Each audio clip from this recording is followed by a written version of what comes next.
नहमदुहु व नसल्ली अला रसूलिल करीम।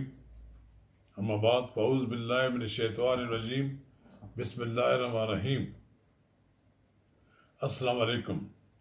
अगर आपने मेरा यूट्यूब चैनल सब्सक्राइब नहीं किया तो बराए करम इसे आज ही सब्सक्राइब करें, लाइक करें और अब आपके साथ शेयर करें ताकि जब हम वीडियो लोड करें तो सबसे पहले आपके पास पहुंचेगी। आज 22 जनवरी 2021 है। मैं आपकी खिदमत में आज की पार्लियामेंट की डायरी पेश कर रहा हूँ। ये पार्लियामेंट की डायरी जो मैं साल तक रोज़नामा नवाए वक्त में लिखता था, अब मेरा रोज़नामा नवाए वक्त के साथ वाबस्तगी ख़त्म हो गई है। अब ये मैं डायरी वीडियो के ज़रिए आप तक पहुँचा रहा हूँ। आज कौमी असम्बली और सेनेट दोनों के इजलास बुलाए गए।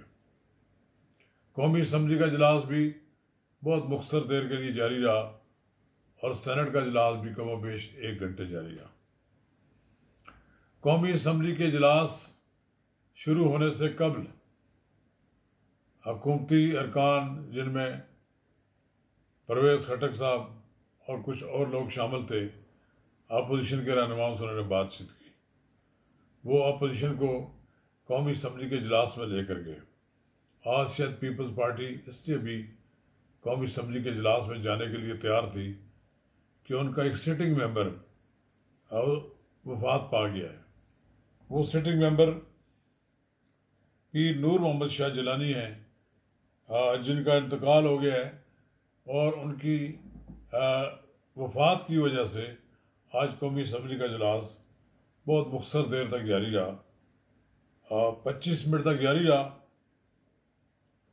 इसमें कुलसूम परवीन सेनेटर, मीर ज़फ़रुल्लाह खान जमाली, नवाज शरीफ की वालदा और परवेज़ मुशर्रफ की वालदा के लिए दुआ मांगी गई।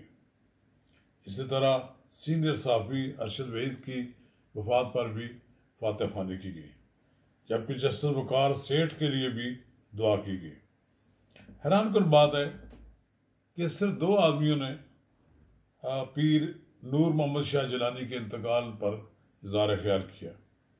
एक सैयद नवीद कमर थे, उन्होंने कहा कि पीर नूर मोहम्मद शाह जिलानी एक ड्यूटी अदा करने वाले, पक्की ड्यूटी अदा करने वाले एक रुकन असम्बली थे जो इजलास में बाकायदगी से आते थे और वक्त पर आते थे। अब्दुल शकूर ने भी उनके बारे में कहा कि पीर साहब एक रूहानी शख्सियत है और वो एक लाजवाब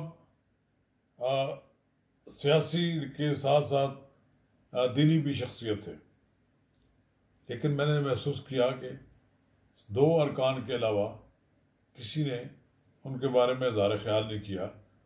मेरा ख्याल ये था कि तमाम जमातों के अरकान को, उनके पार्लिमानी लीडरों को पीर साहब के बारे में बात करनी चाहिए थी।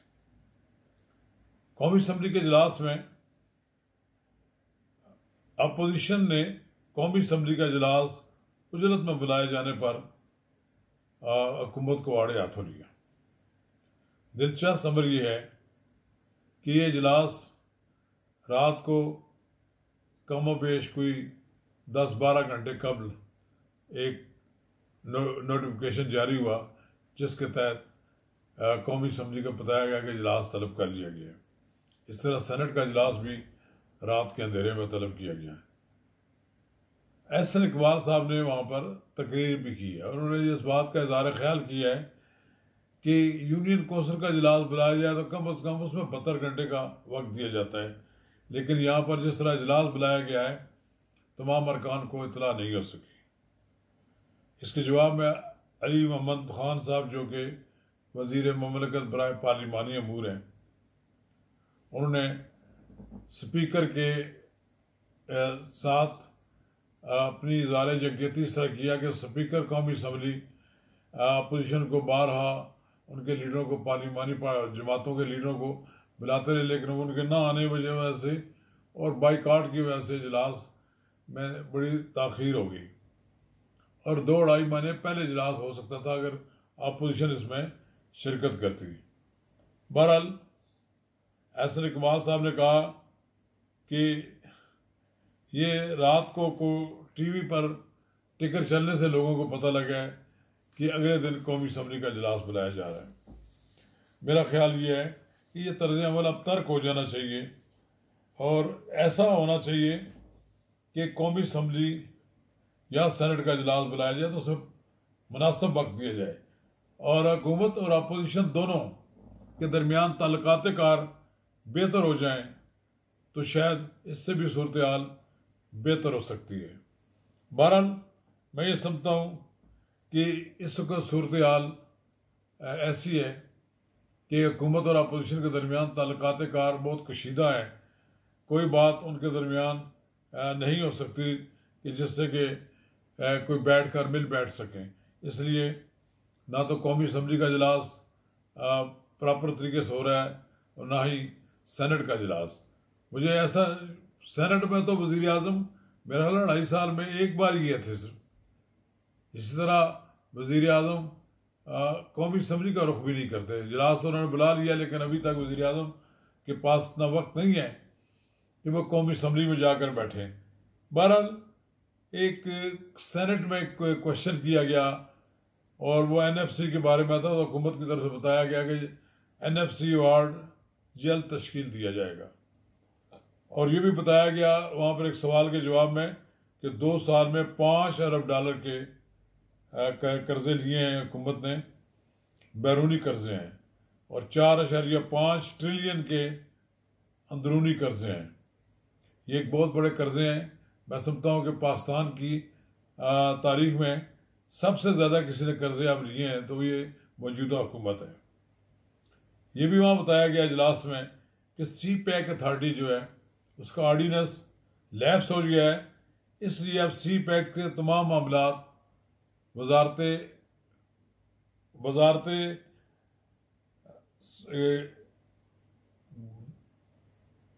CPEC के तमाम इंतज़ामात वजारत मनसूबाबंदी देख रही है और ये सदर मुल्कत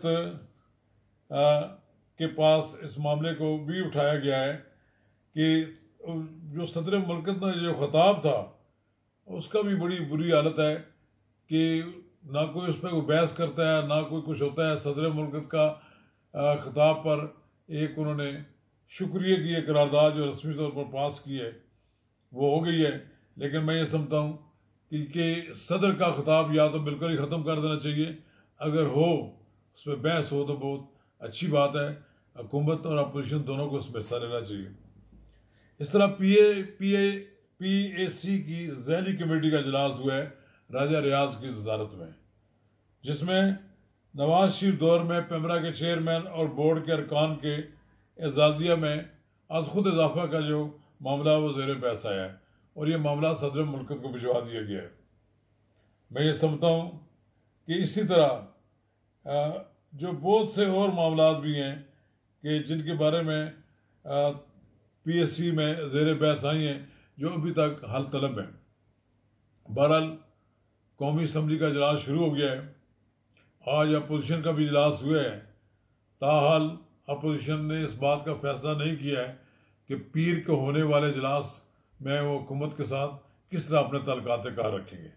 मुझे ऐसा दिखाई देता है कि पीर के बाद फिर पीर को होने वाले इजलास में कौमी असम्बली में अपोजिशन हंगामा राई करेगी, एहतजाज करेगी, स्पीकर को इजलास की कार्रवाई चलाने की इजाज़त नहीं देगी।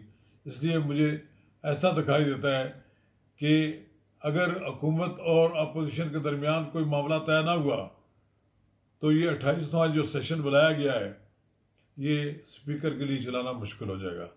आज तो इसलिए इजलास चलाया जा सका कि खुद पीपल्स पार्टी भी ये चाहती थी कि उसका जो सिटिंग मेंबर वफात पा गया है उसकी याद में ताज़ियत भी कर सकें और इज़हार ख्याल कर सकें। अब पीर को मालूम होगा कि क्या सूरत हाल होती है। शुक्रिया।